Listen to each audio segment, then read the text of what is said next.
लग्न पाहावे करून या चित्रपटाच्या निमित्ताने एक नवीन ऑनस्क्रीन केमिस्ट्री आपल्याला पाहायला मिळणार आहे उमेश आणि मुक्ताची।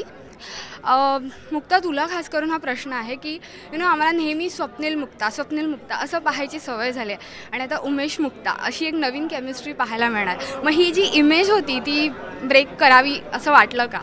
म्हणजे मेहनत घ्यावी लागली का त्याची? मेहनत काही नाही घ्यायला लागली मला। दोन चांगले ॲक्टर्स एकत्र येतात तेव्हा वंडर्स निर्माण होतात असं मला नेहमी वाटतं। तर उमेश बरोबर स्क्रीन शेअर करताना मला धमाल आली आणि आम्हाला ऑलरेडी त्याचा फीडबॅक मिळू लागला आहे।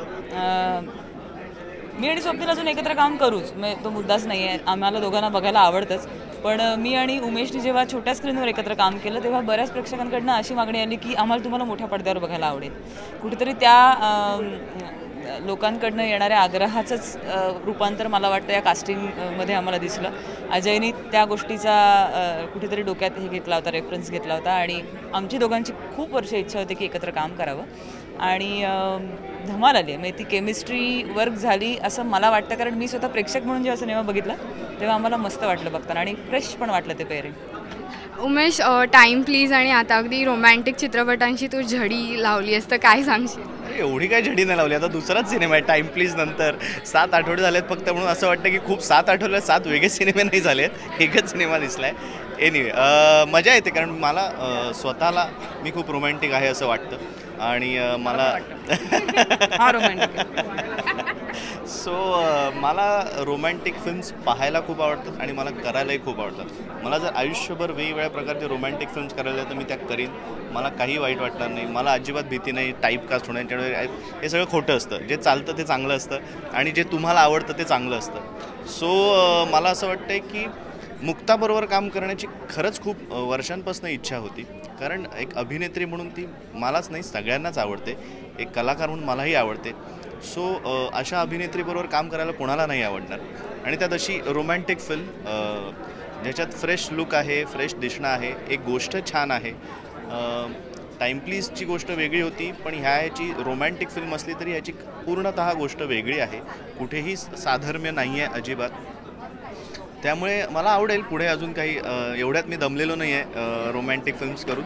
मला खूप फिल्म्स करायला आवडतील रोमॅन्टिक आणि मी करत राहीन। मुक्ताबरोबर आवडेल। आता ही फिल्म आवडल्यानंतर जर आमच्याच काही 3-4 आले तरी मला काही वाईट नाही वाटणार आहे। सो मी पॉझिटिव्ह आहे खूप या बाबतीत। ह्या चित्रपटाचा खास म्युझिक लॉन्च आहे आणि खूप गाणी या चित्रपटात आहेत आणि फिमेल व्हर्जन मेल व्हर्जन अशीही आहेत, तर ह्या म्युझिकबद्दल एकंदर काय सांगाल दोघंही? चांगली लिहिलेली गाणी, चांगली कंपोज केलेली गाणी आणि ती उत्तम आवाजात प्रेझेंट केली गेली आहे। सिच्युएशनला गरजेची असणारी गाणी आहेत, म्हणजे उगाच गाण्याला गाणं असं नाही आहे। आणि खूप दिवसांनी मला स्वतःला ऐकत राहावीशी गाणी वाटली, वेगळ्या प्रकारची मेलडी आहे, फीलवाली गाणी आहेत, म्हणजे ज्या प्रत्येक माणसाला आपल्या भाषेतली रोमॅन्टिक गाणी हवी असतात, तशी मराठीतली ही रोमॅन्टिक गाणी जी मी रिलेट करू शकते आणि ज्यावर परफॉर्म करताना मला स्वतःला मजा आली। ते म्युझिक ऐकल्यापासून आम्ही लूपमध्ये गेलो, आम्ही ऐकत राहिलो, गाडीत लावायचो। आता तर ते ऑनलाईन आलं आहे म्युझिक, प्रेक्षकही ऐकतात, गुणगुणताना दिसतात, त्यामुळे मजा येते। आता त्याचे व्हिडिओ रिलीज झाले, तर हे पहिल्या स्क्रॅचपासनं अजयच्या तोंडून ऐकलेलं गाणं आता प्रत्यक्ष पडद्यावर, मोठ्या पडद्यावर जेव्हा दिसतं तेव्हा त्याचं बदललेलं रूप बघताना खरंच फॅसिनेटिंग वाटतं। आणि जसं आता चर्चा झाली तशी शिफॉनची साडी खूप असं रोमॅन्टिक बनवते असं म्हणजे गाण्याला, तर त्याबद्दल काय सांगशील, कसं वाटलं ते कॉस्ट्युम्स? मृदुल पटवर्धननी कॉस्ट्युम्स केलेत सिनेमाचे आणि मी आणि उमेश याआधी असे दिसलो नाही असं मला वाटतं। वेगळ्या पद्धतीने प्रेझेंट केलं आहे मला, फक्त या गाण्यात नाही तर मला सिनेमाभर असं वाटतं की ती दोन वेगळी, म्हणजे सगळीच पात्र रादर वेगळी दिसतात, पण स्पेशली या गाण्यामध्ये मला स्वतःला खूप आवडतात अशी गाणी बघायला आवडायची इतके दिवस, पण ते परफॉर्म करताना आणखीन गंमत आली आणि मी आदल्या दिवशी खूप टेन्शनमध्ये होते। मी उमेशला म्हटलं की मला प्रचंड टेन्शन आलं आहे, उद्या ते कसं शांत राहा, होईल, गाणं तुला व्यवस्थित एनर्जी दिलं, असं उमेशकडनं मला प्रचंड सपोर्ट होता। आणि ज्या उन्हातानात आम्ही त्या अलिबागला शूट केलं आहे आणि त्या उन्हामध्ये रोमॅन्टिक होणं जास्त आवडतं, पण उमेशसारखा रोमॅन्टिक हिरो बरोबर असल्यामुळे ते मला जमलं आय गेस, पण we thoroughly enjoyed that song. Okay Umesh, आता तुला एक थोडासा ट्रिकी क्वेश्चन आहे। टाईम प्लीजमधलं रोमॅन्टिक गाणं आणि ह्या चित्रपटातलं रोमॅन्टिक गाणं तुला कुठचं जास्त आवडलं? मी तुला विचारेन, तुला आई आवडते की बाबा जास्त आवडतात? तसंच आहे हे. मला असं निवडणं खरंच कठीण आहे. जर निवडणं पॉसिबल असतं तर मी नक्की केलं असतं, पण नाही आहे पॉसिबल. दोन्ही माझ्या सध्या आत्ता ह्या क्षणाला आज म्युझिक रिलीज आहे म्हणून हे असंही मी म्हणू शकलो असतो, पण नाही, मी असं नाही म्हणत. मला खरंच दोन्ही गाणी तितकीच छान वाटली आहेत, तितकीच आवडली आहेत. आता सध्या हे फ्रेश आहे, त्यामुळे सध्या मी हे गाडीत सध्या हेच लावणार आहे काही महिने तरी. आता टाईम प्लीजचं गाणं मी सध्या नाही लावणार, हे लावणार नक्की एवढं. तुम्हाला एकंदरीत गाण्याचा रिस्पॉन्स कसा मिळाला? गाणी फार आधी लोक ऐकतायत, तर त्याच्याबद्दल रिस्पॉन्स कसा होता?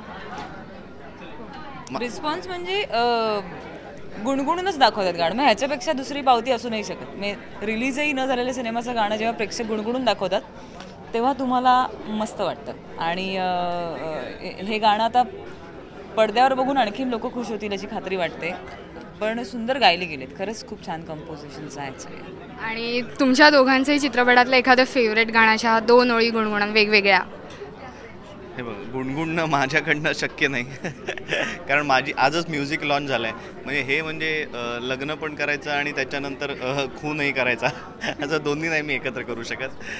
किंवा वाचून दाखवायची म्हणजे लाईक जरा सस्पेन्स राहू दे ना. इतकी छान मंडळी आता येऊन गेली आहेत, गाऊन गेली आहेत, तर कशाला आपण हे लोकांना. पण एवढं सांगेन, म्युझिकबद्दल तू विचारलंस म्हणून, माझ्या मते सक्सेस आत्ता म्युझिक लॉन्च झालं आहे, सक्सेस येईलच, पण आमच्या दृष्टीने सक्सेस तिथे सुरू झाला किंवा फिल्मचं शूट करत असताना आम्ही स्क्रॅच जे ऐकत होतो, जसं मुक्ता म्हणाली, आम्ही सतत शूटिंग एका स्पॉटवरून दुसरीकडे जाताना आम्हाला वाटत होतं त्याला. आणि आमची उत्सुकता कधी आता ओरिजिनल तयार होतोय ट्रॅक, कधी ती सीडी, आणि आज तो क्षण आला आहे. आज खरंच काही नंतरचे दिवस मी हे ऐकणार, कारण ओरिजिनल म्युझिकची मजा काही वेगळीच असते. पण माझ्या मते सक्सेस तेच आहे की आम्हालासुद्धा शूटिंगच्या दरम्यान ते गुणगुणावं असं वाटत होतं, आमच्या बसाड्या आवाजात किंवा कसंही असेल, पण आम्हाला ते वाटत होतं, ती चाल, ते हे गुणगुणावं असं वाटत होतं. 2 सीनच्या मध्ये एनर्जी मिळवण्यासाठी असेल असं नाही, पण ते आपसूक येत होतं. माझ्या मते तेच सक्सेस आहे अजयचं. तू गुणगुणून दाखवशील का?